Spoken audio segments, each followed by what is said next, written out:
Let me just tell those of you in the peanut gallery, those of you in the cheap seats, Sybil Miller has kindly agreed to repeat this talk at a later date for those of you who live here and who cannot find a seat right now. So, know that before we begin, we will do this talk again. I'm not entirely sure when, but we will post it for you in due course and let you know when that will happen, okay?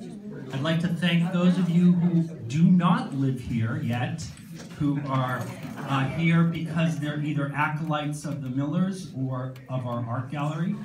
And I would like to say that I am always proud of what we do here, but never more than what you see around you today. I think that you will agree with me that this is absolutely stunning. It's from the heart. It teaches us a lot. And for that, I'm going to thank two people, one of whom I will introduce. Sybil Miller and her husband Mike, who own this beautiful collection and who have so generously donated it to us.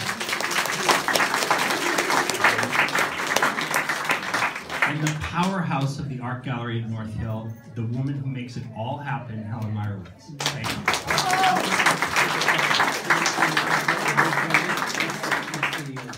Well, I don't know about powerhouse, but all I know is it's great fun. Well, isn't this grand? I mean, we're here. We are here to celebrate what truly is a fantastic exhibit. And this is our 12th exhibition at our North Hill. We are booked through 2016 and well into 2017. So we have lots of wonderful things happening. But this particular exhibition is very special to those of us. It is because not only is it gorgeous, and it is museum quality, but it's the collection, as you already heard from Paul, from a couple that live here. And we are enormously pleased to have them. They're a tremendous plus to all of us. And I also need to thank my absolutely fabulous committee who's always working with us. And they are Sandy Boyd, and they are Irene Wright, and somewhere here we have June Harris, and we have Shirley May Epp, and where? Okay, we're going to find Beth Wells. She's another mentor. In any event, just know that we have you all in mind when we work for future excitement as well. If you saw a space here that is not filled, that is because the display case that we had expected was delayed. But when you have an opportunity, and Sybil will tell you, that in the necessities, if you look, you will see the wood pieces that we could not exhibit at this moment, but will fill in, and that is what that wall space is about. So enough from me, and just now, here is Sybil to tell you about her passion for this work and how she started as a young child, and that is why you are here. Sybil.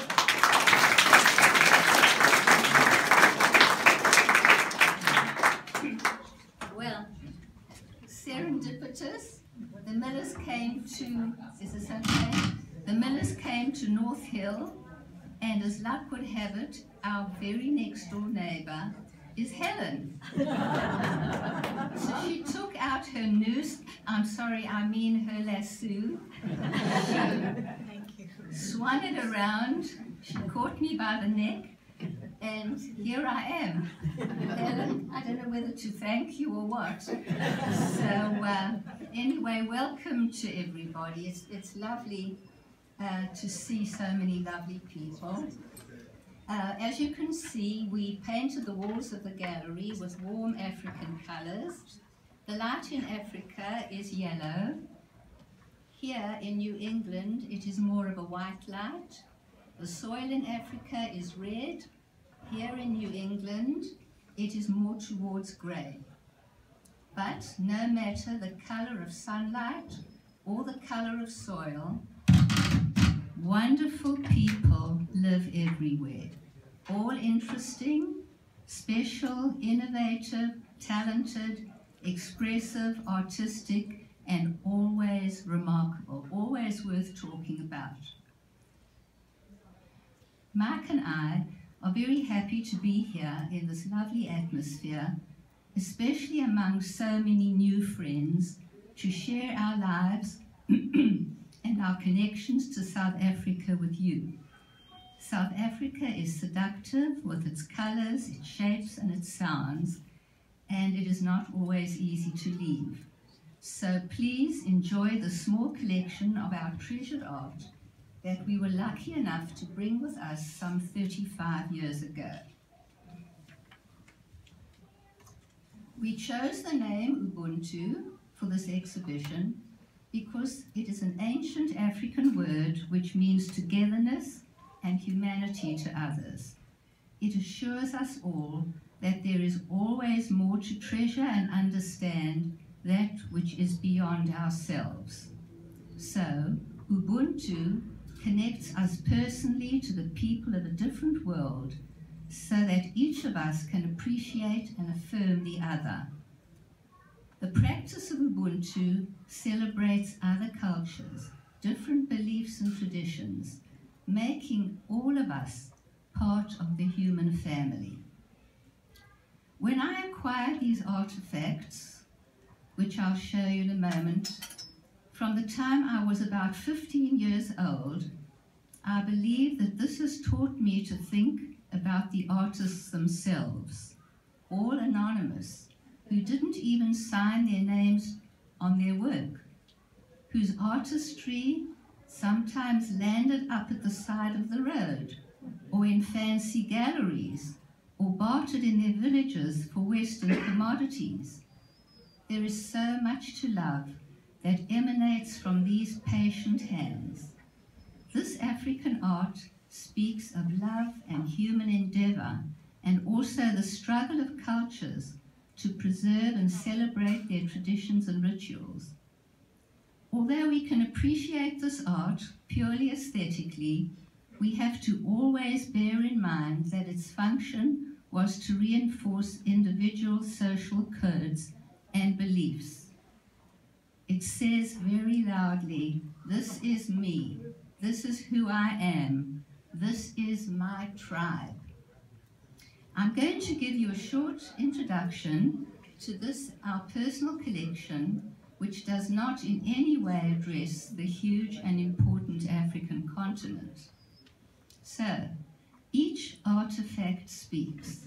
I'm inviting you to hear the language of the beads of the Ndebele tribe, expressed so eloquently by those anonymous and patient hands of the proud Ndebele women who wove their dreams in beads, who expressed their status as women, wives and mothers in beads. Women who adorned themselves and their loved ones in wedding aprons, fertility aprons, and long beaded wedding trains. They expressed the joy and pride in their lives, as well as their anxieties and fears as they beaded their long tears. You can see the long tears standing right at the end there. I'm going to introduce you to some of the pieces in a few minutes.